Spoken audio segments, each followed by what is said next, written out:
8번째 시간입니다. 마태복음 22장 34절에서 46절의 말씀 가지고 우리 교회 핵심 프로그램이라는 제목으로 함께 은혜 나누고자 합니다. 여러분 혹시 APT라는 말을 들어보셨나요? APT라는 말이요, 아파트먼트의 약자가 아니라 이것은 지능적이고 지속적이고 협박, 공격을 이야기할 때 이것은 해킹 속에서 지속적이고 그리고 지능적이고 그리고 협박을 하는 공격이 일어날 때 APT라고 이야기를 합니다. 오늘 본문에 보면 예수를 향한 APT가 계속해서 일어나는 것을 보게 됩니다. 22장 15절에서 16절에 보면요, 바리새인과 헤롯 당원들이 세금의 문제를 가지고 예수님 앞에 나와서 따지기 시작합니다. 데나리온의 동전을 가지고 가이사에게 헌금을, 그러니까 세금을 내는 것이 율법적이냐 아니냐라는 문제를 가지고 예수님께 따지죠. 이 질문을 통하여 예수님을 올무에 걸어서 정치적으로 매장시키려 했습니다. 그러나 22절에 가서 보면 참피하고 놀라서 도망치는 것으로 오늘 그 본문은 막을 내립니다. 바리새인과 헤롯 당원들은 꽁무니를 빼며 사라졌습니다. 그러자 두 번째로 23절에서 보면 사두개인들이 등장합니다.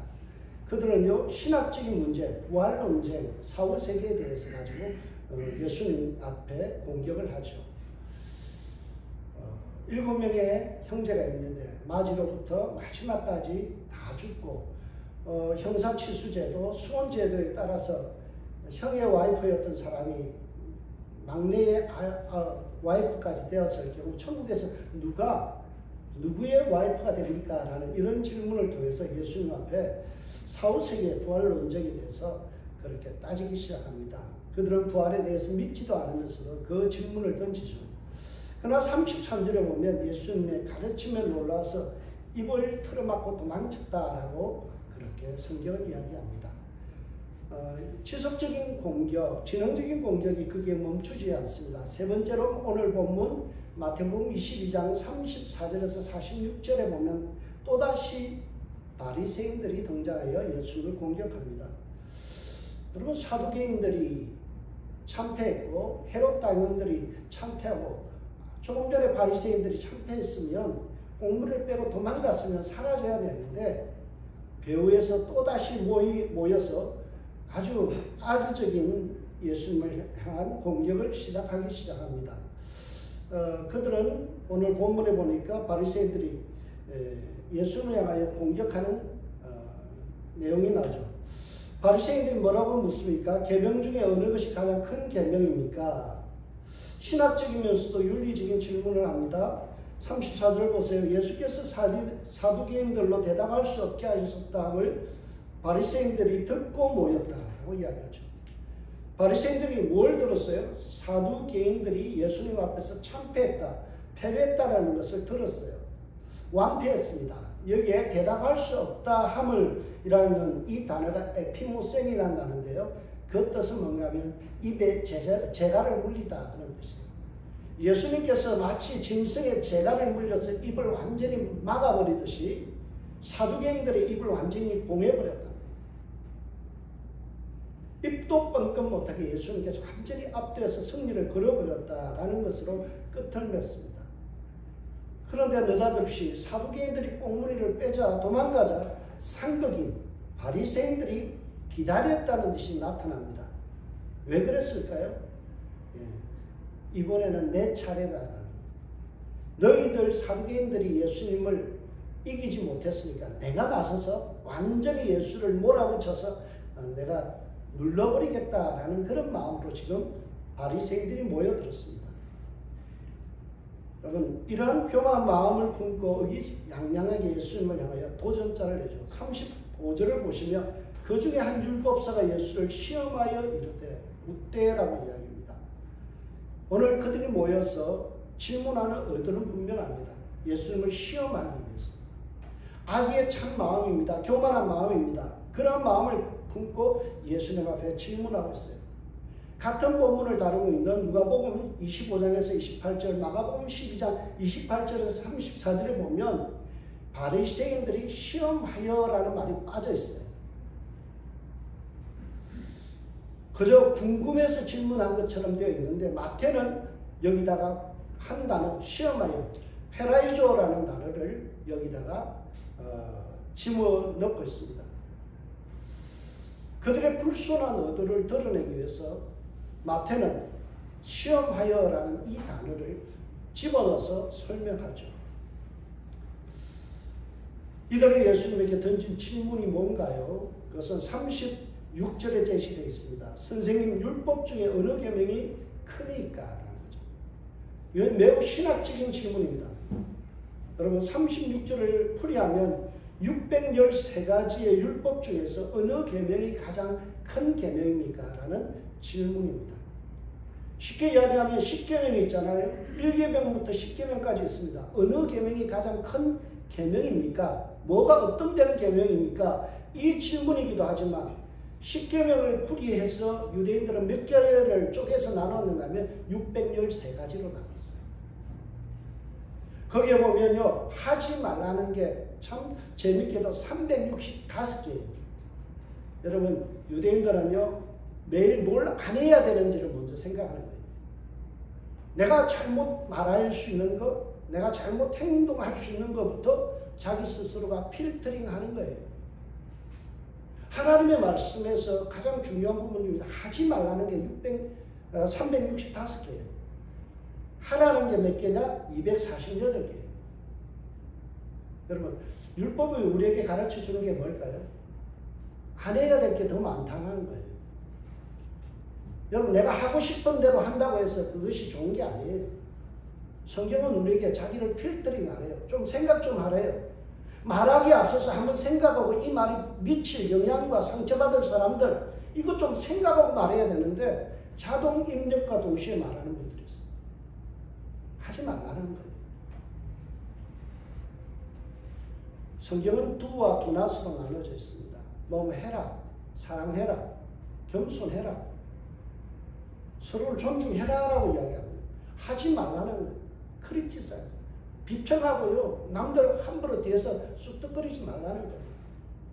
하나님 싫어하는 거 6가지 중에 뭐가 있어요? 수근수근 거리는 거, 기속말로 뒤에서 이야기하는 거.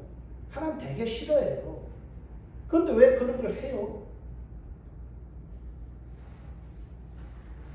이 많은 율법 중에서 613가지 중에서 어느 것이 가장 큰 계명입니까? 라고 묻습니다. 여러분, 이 사실을 통해서 우리가 이 유대인들의 어떤 특징들을 알 수 있죠. 그게 뭘까요? 이 바리새인들의 특징이 뭘까요? 굉장히 논리적이고 또 논쟁을 좋아한다는 거예요. 따지기를 좋아하고 어느 계명이 큽니까? 다 지키면 되지 뭘 따져요. 그러니까 바리새인들의 특징이 뭔가 하면 따지기 좋아한다는 거예요. 그리고 뭔가 논리적으로 자꾸 말하기를 좋아합니다. 저는 이 본문을 보면서요, 마치 중세 시대가 생각났습니다. 쓸모없는 논쟁을 하는 중세 시대. 여러분, 신학 대전을 쓴 토마스 아퀴나스의 책에 보면 그런 내용이 나요. 뭘 가지고 몇백 년을 토론했는지 아세요? 신학자들이 하늘 위에 천사가 몇 명이 올라가서 춤을 출 수 있는 거, 그거 가지고 논쟁을 했어요.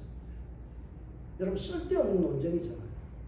아무런 신학에 도움이 안 되고 신앙에 도움이 안 되는 이야기거리, 그것 가지고 이게 원리, 이게 틀리니 가지고 논쟁했다는 거예요. 여러분, 내가 알고 있는 지식 자랑하지 마세요. 내가 어디서 들은 거, 내가 알고 있는 정보, 유튜브에서 본 거, 그거 다 무시하세요. 가짜 정보가 너무 많아요. 그거 다른 사람도 다 보고 있으니까 확인시킬 필요도 없어요. 근데 꼭 그런 걸 가지고 내가 아는 것처럼 바리새인들처럼 자기의 지식을 막 뭔가를 이야기하고 싶은 분들이 있어요. 그건 바로 바리새인들의 기질이에요. 쓸데없는 논쟁, 쓸데없는 말 때문에 시간 낭비하고 에너지 낭비, 기가 빨리는 거예요. 사람 만나면 아까도 이야기했죠. 내가 뭔가 기쁨이 있고 뭔가 환해지는 기분이 들어야 되는데 만나면 기가 빨리고 만나면 뭔가 돌아갈 때 머리가 멍하고 이런 사람이 돼서는 안 되는 거죠. 바리새인들은 참 똑똑한 사람이에요. 아는 것도 많아요.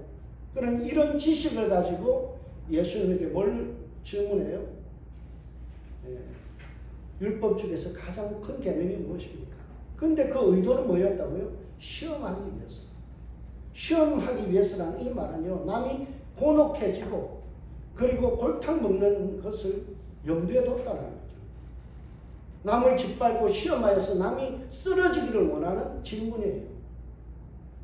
여러분, 질문에는요, 사람으로 하여금 기쁨을 주는 질문이 있고요, 기분 나쁜 질문이 있어요. 이 질문들을 하는 것은 매우 비생산적이고 소모적이라는 거예요. 이런 사람들은 좋은 관계보다는요, 논리적 싸움을 통해서 내가 이기려 들죠. 말싸움에서 강하고 옳고 그런 것을 틀렸다. 이거 그러면 안 돼요. 이거 이래야 돼요. 이런 지적들을 많이 하죠. 인정싸움 없이 싸우는 싸움닭 같은 그런 성도들이 있습니다. 오늘 본문은 비열한 마음을 품고 타인이 시험 들기를 원하는 마음을 가지고 질문을 하고 자신의 지식을 동원해서 사람을 힘들게 하는 바리새인들을 보게 되죠. 그래서 예수님께서 그들의 그 불순한 의도를 단칼에 알아보시고 박살낼 마음으로 예수님께서 질문을 하시고 있죠.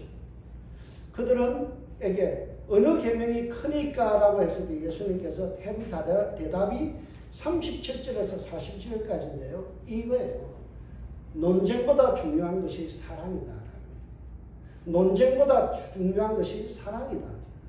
예수께서 이르시되 내 마음을 다하고 목숨을 다하고 뜻을 다하여 전 인격을 다하여 주 너희 하나님을 사랑하라 하셨으니 이것이 크고 첫째 되는 계명이요 둘째도 그와 같으니 내 이웃을 내 자신과 같이 사랑하라 하셨으니 이 두 계명이 온 율법과 선지자의 강령이라.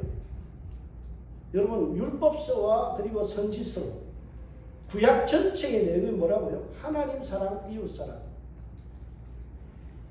논쟁, 뭐가 크냐 그게 중요한 게 아니라는 거예요. 논쟁이 중요한 게 아니라 뭐가 중요하다고요?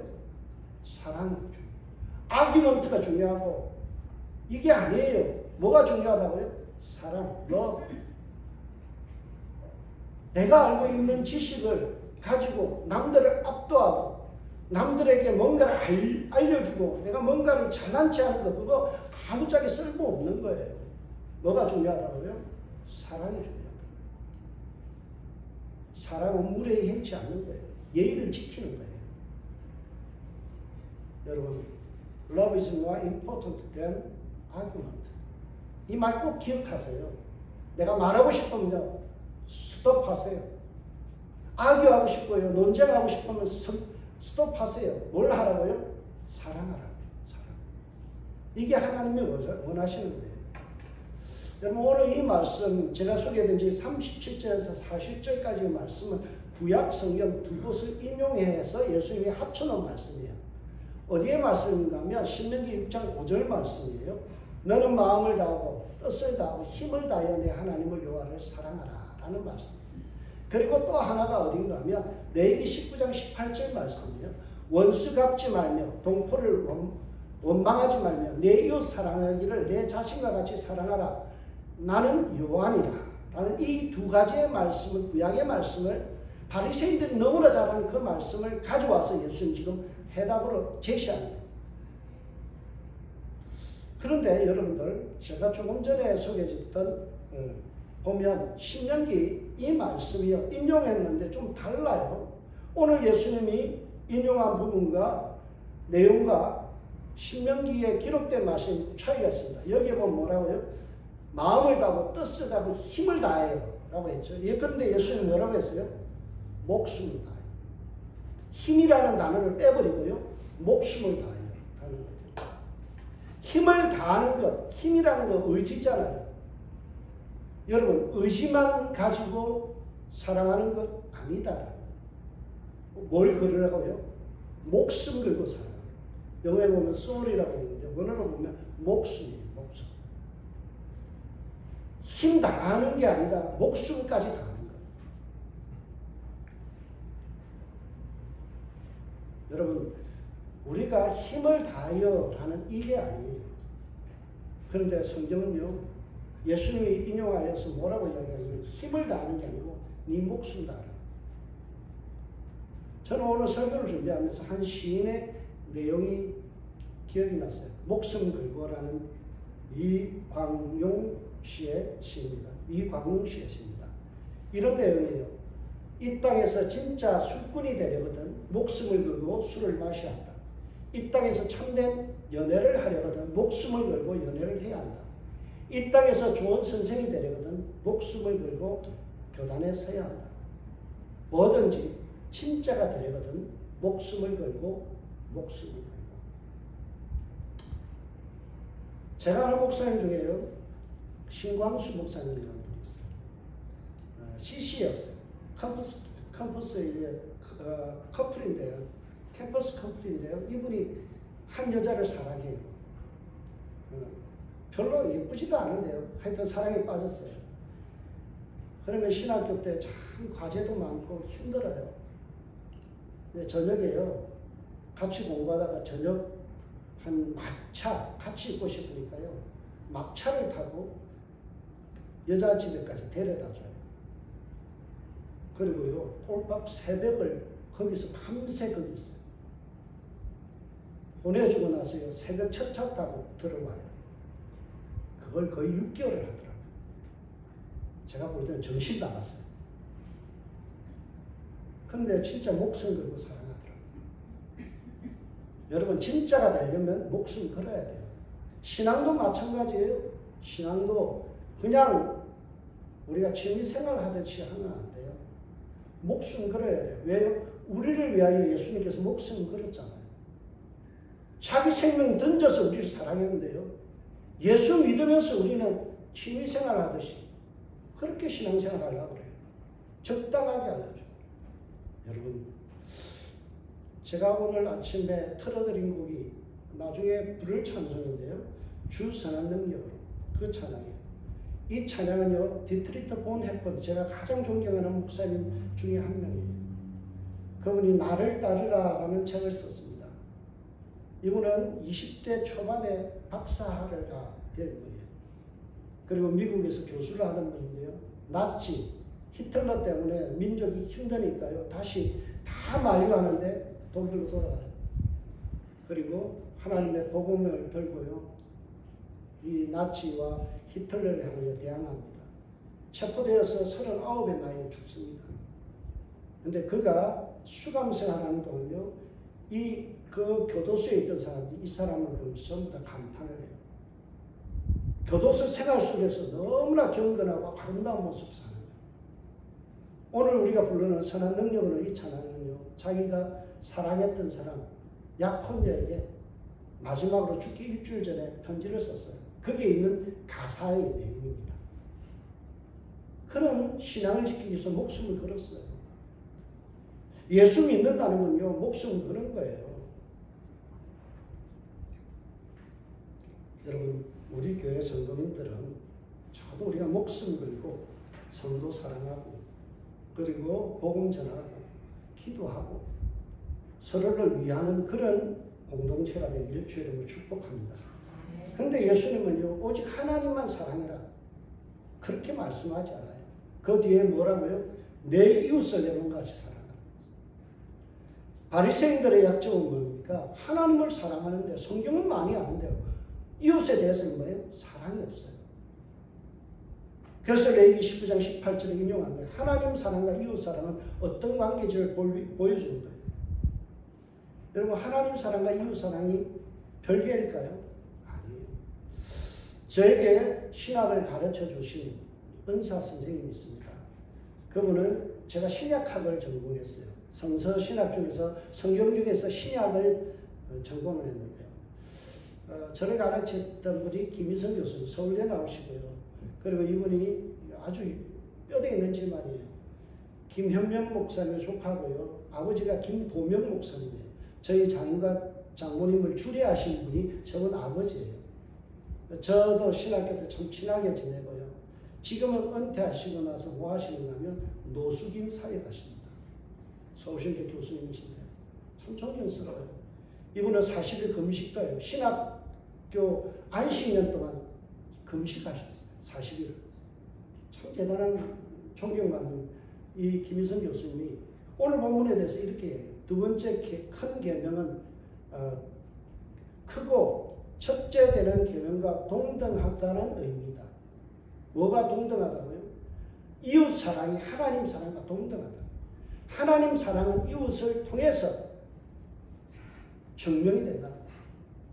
이웃 사랑하지 않으면 하나님 사랑한다 말하지 마라.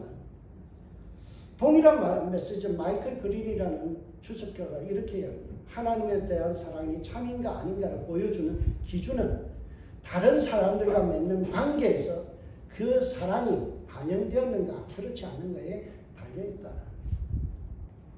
여러분, 이웃 사랑하지 않고 우리 교회에 있는 성도 사랑하지 않고 나 때문에 상처받고 나 때문에 교회 떠나겠다는 성도가 생기면요, 그거 잘못된 신앙이에요. 나만 마음 기쁘면 되나요? 내 속만 편하면 되나요? 내가 하고 싶은 말 다 한다고 해서 그 말이 다른 사람에게 상처가 되고 다른 사람이 힘들어한다면요, 그거는 예수 잘못 믿는 거예요. 그래서 이웃 사랑과 하나님의 사랑은 뭐라고요? 같다라는 거예요. 여러분, 성경을 자세히 보세요. 오해서는 안 됩니다.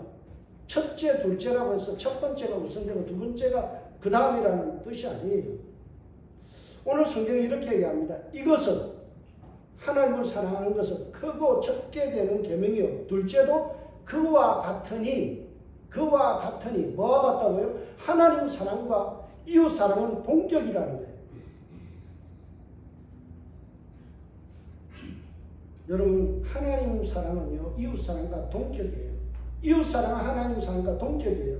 반드시 하나님을 사랑한다면 이웃을 향한 사랑이 드러나야 돼요. 여러분, 이웃 사랑에 대해서 기본은 뭔가요? 내 말 때문에 사람이 실족지 않는 거예요.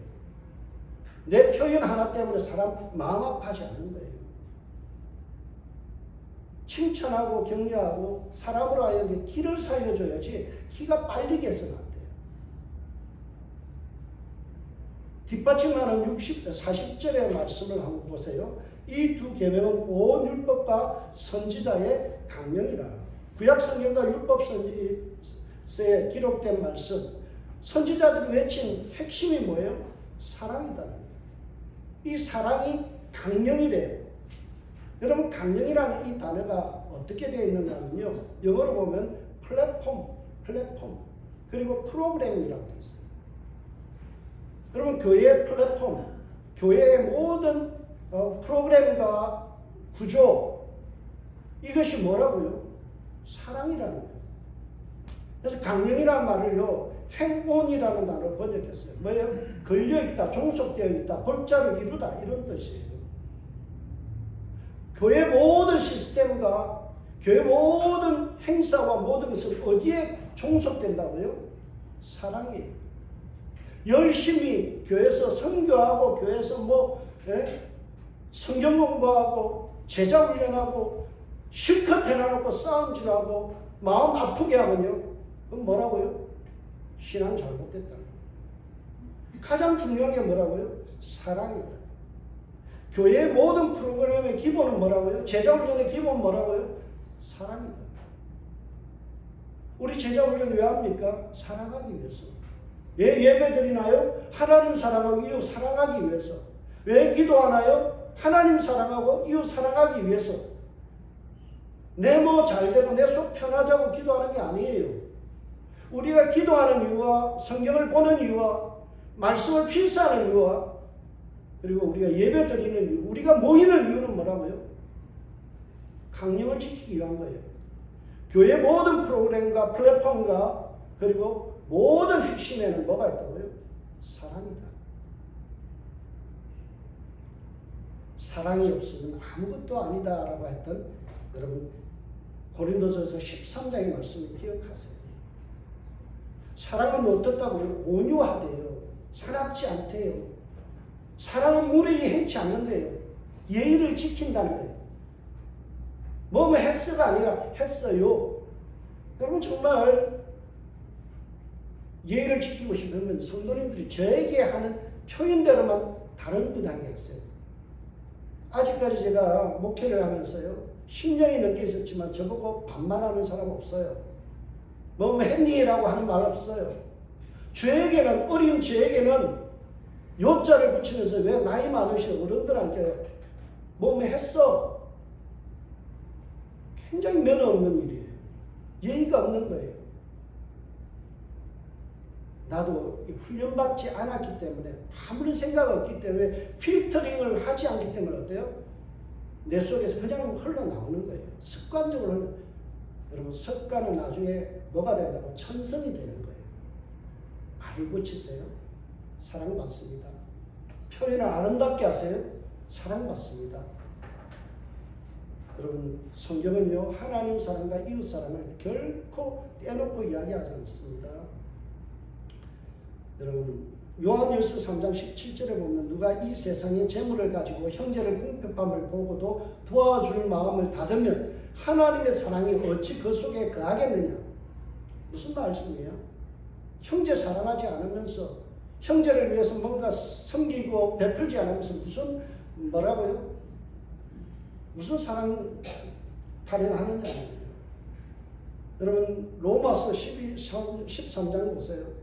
남을 사랑하는 자는 율법을 다 이루었느니라. 간음하지 말라, 살인하지 말라, 도둑질하지 말라, 탐내지 말라 한 것과 그 외에 다른 계명이 있을지라도 내 이웃을 내 자신과 같이 사랑하라 하신 그 말씀 가운데 다 들었느니 들어있다라는 거예요. 그러므로 사랑은 율법의 완성이니라. 여러분 율법의 완성이 뭐라고요? 사랑이다. 여러분 613가지 율법 중에서 말씀 중에서 가장 어뜸이 뭐라고요? 사랑이다. 여러분 내 자신과 같이 사랑하라는 거예요. 여러분 생각해보세요. 누가 나에게 반말하면 기분 좋아요? 안 좋아요. 틱틱거리면 기분 좋아요? 안 좋아요. 나는 그거 싫어하면서 왜 나는 그렇게 하는 거야? 남들이 싫어하고 내가 듣기 싫고 내가 그런 대우받기 싫으면요 남들에게 하지 말라는 거예요. 그게 사랑이라는 거예요. 내 몸과 같이 내 자신과 같이 사랑하라. 여러분 제가 아프면요 어린애가 돼요. 집사람 뭐 해줘 뭐 해줘. 집사람 아프잖아요. 약 먹어. 이기적이란 말이에요. 사람. 내가 아프고 내가요 조금만 힘들면 어때요? 나는 어린애가 돼가요 무한 사랑받고요 무한 용서받고 무한 용납 받으려고 그래요. 근데 남들이 아프다 나 때문에 남들이 아프다 힘들다 그러면요 무감각해져요. 믿음으로 이겨야죠. 그런 소리 하지 마세요. 여러분 갈라디아서에서 내 자신과 같이 사랑하라. 서로 물고 먹으면 피차 멸망할까 조심하라. 성경은 이렇게 말씀합니다. 교회 핵심 헌법이고 프로그램이 뭐라고요? 사랑이다. 레위기 19장에서 보면 이웃 사랑을 갖다가요 이방인까지도 포용하게 되어 있습니다. 차별 없는 사랑 이거 이야기하는 거예요. 여러분 우리 은샘교회는 차별 없는 사랑 실천하는 저와 여러분들 되시길 주의 이름으로 축복합니다. 그런데 바리새인들의 머리에는 사랑을 없고 잡다한 지식만 있어요. 지식 자랑하고 싶은 거예요. 한마디로 경건의 모양은 갖춰서나 경건의 능력을 상실한 사람들이에요. 신앙의 허수아비 같은 사람들. 그래서 예수님께서 바리새인들의 이 어두운 영적 실체를 깨닫게 하시기 위해서 핵심적인 질문을 합니다. 너희는 그리스도에 대해서 어떻게 생각하느냐? 누구의 자손이냐라고 묻죠. 예수님의 이 질문은요 매우 뾰족한 송곳 같은 찌르는 질문이에요. 너희가 그리스도에 대해서 어떻게 생각하느냐라는 이 질문에는 예수님의 의도가 숨겨져 있습니다. 어떤 의도요? 너희가 가지고 있는 메시아에 대한 그리스도의 생각이 틀렸다라는 거예요. 여러분 우리가 잘 아는 말 있죠. 은중유골 말 속에 뼈가 있다. 이 말이에요. 요즘 아이들은 이런 말을 이렇게 표현합니다. 뼈 때리는 말. 뼈를 때리는 말이다. 예수님께서 지금요 지식 자랑하고 사랑을 얻고 장한치 않은 그들을 향하여 뭐예요? 언중유고 뼈 때리는 말을 해요. 너희는 그리스도에 대해서 잘못 생각하고 있다. 잘못 이해하고 있다. 바리새인들은 메시아가 자신들을 로마의 속박으로부터 구해줄 사람으로 생각했어요. 성경은 이야기하기를 우리의 죄를 구속할 분이라고 이야기하죠. 그리고 나서 이어서 예수님은 묻습니다. 그리스도는 누구의 자손이냐? 이 질문을 합니다. 그러자 넉죽 바리새인들은 뭐라고 이야기합니까? 다윗의 자손입니다. 이 말이 틀렸다는 거예요. 성경에 보면 마태복음 1장에 보면 다윗의 자손 맞잖아요. 근데 예수님께서 하고 싶은 말은 그런 말이 아니에요. 바리새인들이 옛날부터 들어왔던 다윗의 혈통에 대해서 매우 높이 평가하는 거예요. 그들이 풍물로 들어왔던 말이 있습니다. 메시아는 다윗의 혈통으로 난다. 다윗으로부터 시작된다라는 생각이었어요. 마치 북한의 백두혈통, 백두산에서부터 시작된 이 김정일의 김일성의 그 혈통들이 중요하다는 것 같은 그런 의미로 그들은 읊었던 거예요. 예수님께서 그건 오해다라는 메시아에 대한 잘못된 이해를 가지고 있대요. 메시아는 다윗의 혈통을 뛰어넘는 탁월한 분이다. 예수님은 비록 육신으로는 다윗의 혈통으로 왔지만 그분은 다른 수준의 다른 권위를 갖고 다른 높이 있는 그 존경받는 그런 탁월한 분이다라는 사실을 바리새인들이 모르다라는 사실을 지적하는 거예요. 그래서 예수님께서 이해가 부족한 부분들을 교정합니다. 이르시되 그러면 다윗이 성령에 감동되어 어찌 그리스도를 주라 칭하며 말하되 주께서 내 주께 이르시되 내가 내 원수를 내 발 아래 둘 때까지 내 우편에 앉아 있으라 하셨도다 하였느냐라고 예수님께서 질문하죠. 여러분 43절에서 44절의 말씀을 좀 이해하려면 고대 근동 동양의 풍습을 이해하는 데 두 가지가 필요합니다. 내 발 아래 둘 때까지 원수 사단 마귀를 내 발 아래 둘 때까지 이 말은 뭔가 하면요. 전쟁을 해서 만약에 패하게 되면요. 그러면 어떻게 하는가 하면 패자, 왕을 갖다가 완전히 엎드리게 해요. 쫙 뻗게 해요. 그리고 목 위에다가 발을 올리는 거예요. 승자가. 이 말이에요. 원수를 내 발 아래 둘 때까지. 예수 그리스도로 완전한 승리를 거두고 새로운 재림의 왕으로 오실 때까지 너는 내 우편에 누구 보고요? 예수님 보고. 우편에 앉는다는 것은 왕과 똑같은 권위를 갖는다라는 거예요. 그래서 이렇게 오늘 본문을 정확하게 해석하면 이렇습니다. 다윗도 장차 오실 메시아를 주님으로 불렀다. 그러면서 다윗이 환상 중에 하나님께로부터 들은 음성을 시편 110편 1절에서 소개했는데 이런 내용입니다. 하나님께서 사단 마귀를 완전히 정복하여 항복을 받아내실 때까지 메시아 예수는 나의 고난을 대행하는 자리인 우편에 앉아있으라 라는 음성을 들었다. 이 말을 지금 하고 있는 거예요. 예수님이 어떤 분이라고요? 하나님 우편에 앉으신 분. 하나님과 동등되신 분. 다윗과는 비교가 될 수 없는 거죠. 그분은 사단 마귀를 완전히 정복하여서 발 아래 둘 수 있는 분. 탁월하신 분. 인간의 몸으로 입고 이 땅에 오셨지만 그분은 다윗하고는 비교될 수 없는 분이에요. 다윗보다 크신 예수. 다윗보다 위대하신 그분이 어떻게 한낱 인간의 탁월한 왕과 비교할 수 있느냐? 비교할 수 있느냐? 없다라는 거죠. 이 명쾌한 예수님의 말씀 앞에서 바리새인들은 요즘 아이들 말로는 현타가 옵니다. 현타라는 말이요. 현실 자각. 지금까지 내가 모르고 있던 것을 깨닫게 되는 순간 현타가 왔다. 요즘 아이들 그러죠. 현실 자각이 일어난 거예요. 그래서 오늘 본문에 뭐라고요? 한마디도 능히 대답하는 자가 없고 그날부터 감히 그에게 묻는 자도 없더라. 완전히 벙어리가 되어버린 거예요. 이 본문 46절은요. 33절을 연상하게 합니다. 33절에 보면 무리가 듣고 그의 가르침에 놀라더라. 사두개인들이 예수님의 말씀 앞에서 가르침에 놀라고 입에 재갈을 물렸듯이 그냥 입이 다물어지고 아무 말을 못했어요. 오늘 보면 46절에는요. 바리새인들의 입이 완전히 닫아지고 더 이상 예수님 앞에 뭐라고 입도 뻥끗 못하는 그런 일들이 일어났죠. 예수님의 적개자들은 완전히 코너에 몰렸고 침묵하게 되고 패배를 인정하게 됐어요. 저는 오늘 본문을 묵상하면서 이런 생각이 들어요. 예수님께서 이 대목에서 무슨 말씀하셨을까? 까불고 있어. 한줌거리도 안 되는 것들이. 예수님 그런 말씀하셨을 거예요.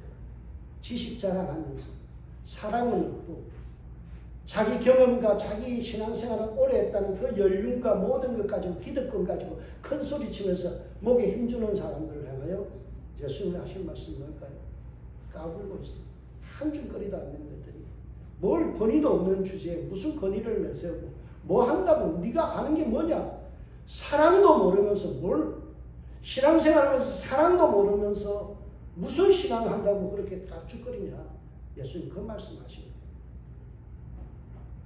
여러분 제가 또 하나가 생각이 났어요. 이런 표현이 있죠. 포크레인 앞에서 삽질하고 말씀의 권위자이신 예수님 앞에서 지식 자랑하다가 완전히 요즘 아이들 말로 깨갱한 거예요. 코너에 몰린 거예요. 코도 울적 못한 거예요. 교만은 패망의 선봉입니다. 아는 체하고 잘난 체하다가는요. 예수님 앞에서 한 주먹거리도 안 되는 우리 인생들이 뭐 잘났다고 해요. 주님 앞에서 완전히 깨갱하는 거예요. 코가 납작하게 되는 거예요. 그래서 성경은 뭐라고요? 겸손은 존귀의 앞자입니다. 여러분 정말 존귀한 사람 되었으면 겸손하세요. 말씀 앞에 겸손하세요. 안다고 떠벌리지 마세요. 아는 것 절반의 절반만 이야기하세요. 내가 보고 들은 것의 절반의 절반만 이야기하세요. 그러면 사랑받고 존경을 받아요. 예수님은 진영적이고 지속적인 그런 방해와 공격들이 있었지만 예수님은 한 방에 다 썰어버립니다. 한 줌도 안 되는 그들의 권력과 잘났다라는 그런 교만들을 예수님은 말씀의 권위를 가지고 완전히 코도 훌쩍 못하게 예수님께서 승리하셨어요. 오늘 본문은요 이렇게 해서 끝이 납니다. 예수님의 권위, 예수님의 높으심, 예수님의 그 존귀하심 앞에 우리는 엎드려 경배하죠. 여러분 예배를 왜 합니까? 죄인인 인간, 벌레받도 못한 이 인간이 하나님의 존귀하심 앞에 예배 드릴 수 있는 특권을 받았다는 게 얼마나 귀한 은혜예요. 내가 하는 헌금, 여러분 내가 하는 시간의 헌신, 하나님의 은혜에 비하면 생명 주신 예수님에 비하면 우리는 아무것도 아니에요. 그런데도 와서 큰 소리 칠 이유가 하나도 없어요. 정말 신앙을 아는 사람은 사랑하는 거예요. 정말 율법을 알고 성경을 알고 성경을 필사하고 성경 공부한 사람이 사랑하지 않는다면 이율배반이에요. 사랑이 없이 오늘도 살아간다는 것은요. 그것은 매우 안타까운 신앙생활이에요. 바리새인들이에요. 내 신앙의 연륜보다 더 중요한 건 내가 사랑하는 거예요. 여러분 비록 우리 공동체에 아픔을 주는 사람이 있다 할지라도 이런 말 있죠. 미운 놈 딱 하나 더 준다. 한 번 더 사랑해 주세요. 한 번 더 격려해 주세요. 한 번 더 안아주세요. 그래서 주 안에서 우리 공동체는 사랑이 유통되는 교회 되길 주님을 축복합니다. 신앙의 기본은 플랫폼은 우리 은샘교회의 플랫폼, 우리 교회의 프로그램은 뭐라고요? 사랑이다. 믿으시나 아멘하신 바랍니다. 네, 우리가 사랑하는 은샘교회 되길 주님을 축복합니다. 기도하겠습니다. 하나님 감사합니다. 주의 선한 능력으로 우리가 이웃을 사랑하며 내 성도를 사랑하며 나를 대하듯이 우리 성도님을 대하게 하여 주옵소서. 그래서 주님 기뻐하는 교회가 되게 하여 주옵소서.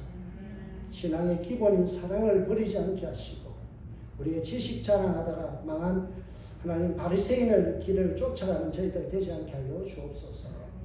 감사합니다. 예수님의 이름으로 기도합니다. 주 선한 능력으로